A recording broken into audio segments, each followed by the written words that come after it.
জুলাই গণ অভ্যুত্থানের পরে আমাদের সকলের সমর্থন নিয়ে অন্তর্বর্তীকালীন সরকার গঠিত হয়েছে।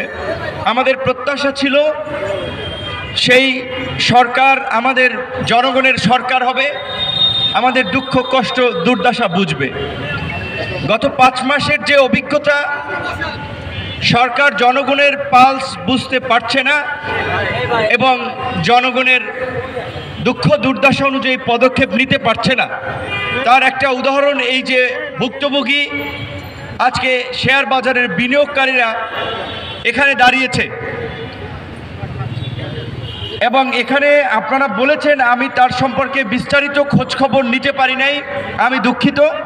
কিন্তু যেহেতু আপনারা কথা বলছেন, নিশ্চয়ই জেনে কথা বলেছেন যে বিএসসির যে বর্তমান চেয়ারম্যান রাশেদ মকসুদ সাহেব, তার বিরুদ্ধে আমার কাছে তথ্যভিত্তিক যে এনআরবিসি ব্যাংকে থাকাকালীন সময়ে তার ঋণ বিতরণের অনিয়ম থেকে শুরু করে বেশ কিছু কার্যকলাপের 4 পৃষ্ঠার একটা ডকুমেন্ট আমি পেয়েছি।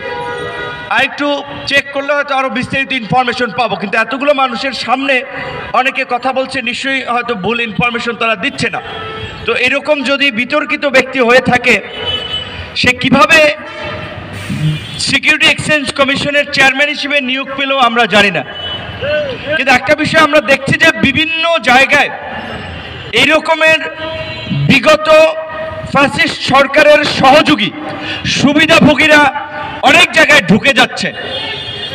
বিশেষ করে ব্যাংকিং এবং অর্থনৈতিক সেক্টরের বিভিন্ন খাত এবং প্রতিষ্ঠান যদি দেখেন, এখনো অনেক ব্যাংকের চেয়ারম্যান আছে আওয়ামী লীগের নেতারা, এখনো অনেক ব্যাংকের পরিচালনা পর্ষদে আওয়ামী লুটেরারা, যারা গত 4টি ভুয়া নির্বাচন করার জন্য, এই আমি আর দামি নির্বাচনে এমপি হওয়ার জন্য ফান্ডিং করেছিল, তারা বিভিন্ন ব্যাংকের পর্ষদ থেকে শুরু করে বিভিন্ন প্রতিষ্ঠান, বিভিন্ন ব্যাংকেরও দায়িত্বে আছে।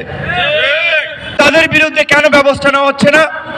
গতকালকে আমি গভর্নরের সাথে কথা বলার সুযোগ হয়েছিল, ওনাকে আমরা এইটাই জানতে চেয়েছিলাম যে এই যে অর্থনৈতিক শ্বেতপত্র প্রকাশ কমিটি যে প্রতিবেদন দিল 28 লক্ষ কোটি টাকা দেশ থেকে পাচার হয়েছে, এই টাকার আসলে কতটুকু ফেরত আনা যাবে, কিংবা এই ফেরত নেওয়ার জন্য আপনারা কি ব্যবস্থা নিচ্ছেন? এমনকি আর্থিক খাতে এই দুর্বৃত্তায়নের সাথে জড়িত মাফিয়াদের বিরুদ্ধে আপনারা কি ব্যবস্থা নিয়েছেন? তিনি বেশ কিছু পলিসি লেভেলের কথা শেয়ার করেছেন, অনেক কথা পাবলিকলি বলা যায় না, কিন্তু আমার মনে হয় যে উনি কিছু কাজ করতেছেন। কিন্তু কাজ যদি কাগজে কলমে থাকে, বাস্তবায়ন যদি না দেখি, তাহলে সেটার ফল তো আমরা পাবো না। আমরা এখন পর্যন্ত দেখি নাই এই 15 বছরের যেই প্লেয়াররা শেয়ার বাজার থেকে ভুয়া কোম্পানি বানায় আইপিও করে হাজার হাজার কোটি টাকা নিয়ে গেল, তাদের 2-4 জনকে গ্রেপ্তার করা হয়েছে? হয় নাই। মানুষ আত্মহত্যা করেছে। এই সরকারের দায়িত্ব যে ওই পরিবারগুলোকে ডেকে তাদেরকে সমবেদনা দেওয়া এবং এই গত 15 বছরে এই ফ্যাসিস্ট সরকারের আমলে যে সমস্ত বিনিয়োগকারীরা একেবারে পথে বসে গিয়েছেন, তাদেরকে ক্ষতিপূরণ দেওয়া। আমরা নতুন বাংলাদেশের কথা বলছি। এই গণ অভ্যুত্থানটা আমি বলি, কিংবা বিএনপির মতো একটা রাজনৈতিক দল, জামাত, অন্যান্য রাজনৈতিক দল, কোনো একক দলের নেতৃত্ব, কোনো সংগঠন কিংবা কোনো ছাত্র নেতা, যুব নেতা, তাদের লিডারশিপ কিংবা তাদের কারণে হয় নাই। দীর্ঘ 16 বছরের মানুষের যে বঞ্চনা, ক্ষোভ এবং একটা স্বাধীন সার্বভৌম দেশকে যেভাবে পরাধীন করে রেখেছিল, এটা কোনো সচেতন মানুষ মেনে নিতে পারে নাই। হয়তো আমরা রাজপথে হামলা মামলার পরে ধারাবাহিক লড়াই করেছি, তারা রাজপথের লড়াইয়ে সরাসরি যুক্ত হতে পারে নাই, কিন্তু আমাদের এই লড়াইকে এগিয়ে নেওয়ার জন্য একটা ফেসবুকে পোস্ট শেয়ার দেওয়া, আমরা যখন ক্রাউড ফান্ডিং করেছি 2-4 পয়সা সহযোগিতা করা, আমাদের একটা মিছিলে যোগ দেওয়া, বিভিন্নভাবে এই অভ্যুত্থানের প্রেক্ষাপট তৈরি করেছে।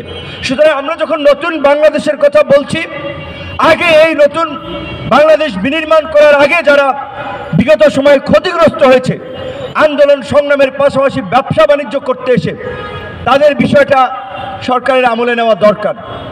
কিন্তু ওই ধরনের র্যাপিড অ্যাকশন বা র্যাপিড রেসপন্স সলিউশন এইগুলো আসলে আমরা সরকারের কাছ থেকে দেখতে পাচ্ছি না, যেটা আমাদেরকে হতাশ করেছে। আমাদের এক ভাই বলেছে, অবশ্যই আপনাদের বিশ্বাস হবে কিনা আমি জানি না, ঢাকা জেলার ছিলেন তো জগন্নাথ বিশ্ববিদ্যালয়ের ছাত্র, জগন্নাথ হল ঢাকা ইউনিভার্সিটির ছাত্র ছিল সুভাষ।